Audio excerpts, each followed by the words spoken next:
Welcome back. We're going to talk about some contradictions. First, what is the very definition of a contradiction? Okay, I just Googled it. There's several different versions of it here, or definitions. Statements, ideas, features of a situation opposed to one another. Now, in the Bible, in the New Testament specifically, there are obvious contradictions when you read passages like John chapter 13:36. We're at the Last Supper here, okay? And Jesus is talking, the disciples are asking questions, and they're confused as always.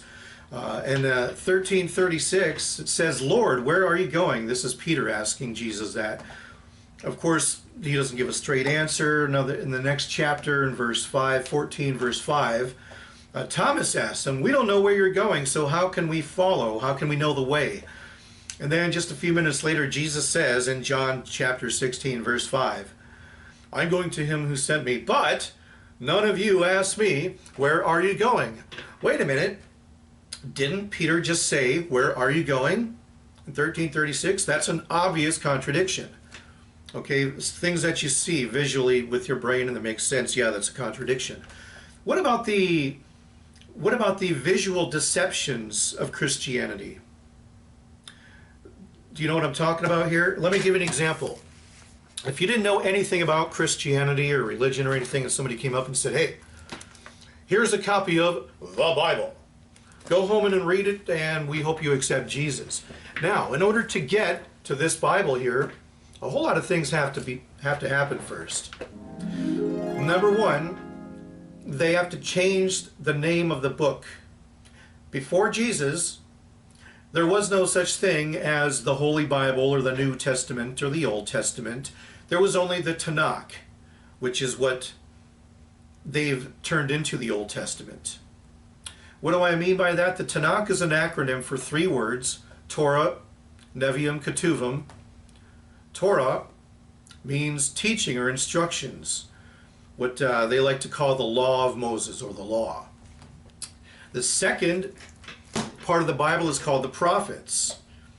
Okay, and that's where you have like everything from Joshua, Judges, Samuel, Kings, Isaiah, or Micah, Nahum, is Zephaniah, Zechariah, Malachi, you get the picture.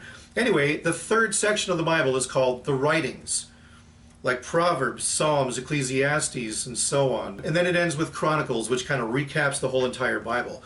Now, when you read the Bible the way it was, when it was set up that way, you get a completely different picture. So that's the first deception, is they have to change the name of the Bible. Okay, it's not the Tanakh, it's not the sacred word of God, now it's just the Old Testament. You know, put it over there next to your old shoes. Go get in the new car, forget about the old car. You know, so there's kind of a wordplay there too. Oh, that's the Old Testament, not as good as the New and Improved Testament. So that's the first deception. The second deception is you have to change the order of the scriptures. So here's a look at the books of the Tanakh before they renamed it the Old Testament. You have the Torah, which is where all the laws, the 613 laws, instructions, mitzvahs, whatever you want to call them. Then we have the prophets, or the Nevi'im. And none of these guys ever change any of the laws in the Torah. And then we have the writings, which is attributed to people like King David and Solomon. So there's a certain purpose to the order of the books of the Bible that maybe I'll explain in a different video. But then you see what the Christians do is they come along and they say, "Oh, we're going to call it the Old Testament now. We're going to move some of the books out of the writings and stick it in where the prophets are, and move some of the minor prophets we're going to move the minor prophets to the end. We're just going to mix it all up." Then the third deception is you got to mistranslate certain words from the original Hebrew. You got to change verbs from past tense or present tense, which is called perfect tense in Hebrew, or imperfect tense, which means it's an incompleted action. It could be going on now, but it's not finished, whatever it is. And you can determine whether it's present or future by the context. I hope I didn't confuse anybody with that. Anyway, so they got to change the verbs around a little bit here and there. They got to change pronouns from plural to singular, like they. They changed it to he with a capital H to make it look like it's talking about Jesus. They'll change words like young woman to virgin, ha'alma, in 7:14 of Isaiah. But when that word ha'alma or ba'alma is translated in all the other parts of the scriptures, they leave it as a maiden or a young woman. Only in Isaiah 7:14 do they take the liberty of changing it to a virgin. Okay? So, and they got to make it comport with the New Testament, obviously, because that's what it says in there. Then, after that, you got to write a biased introduction. So that's the fourth deception. They got to promote Jesus and Satan and the whole good God, bad God, dualism stuff. Now, after that, we got to teach people, if you want people to believe in Jesus, after you mix everything all up, you got to teach them to read the Bible out of order. What do they tell new Christians?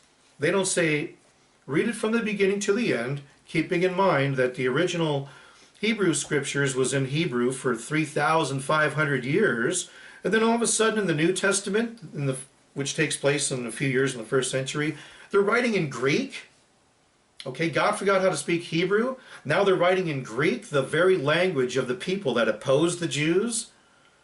These pagan idolaters that believed in multiple gods and drinking blood and eating human flesh and all that.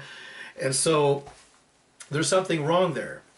Because if you teach people to read the book in order, they're going to get a completely different picture than if you go read John or Matthew and then go back to Genesis and read the Exodus and then skip Leviticus and Numbers. You don't want to read those, they're boring. You know, so you got to do all these things to make this book right here. And it's not the Holy Scriptures anymore. It's a visual deception. To sell books and to make money. Not to bring people closer to God. But you have the power, you have the technology, the internet, if you're watching this, to Google these things. Don't take my word for it. Get a second opinion. Get a third opinion.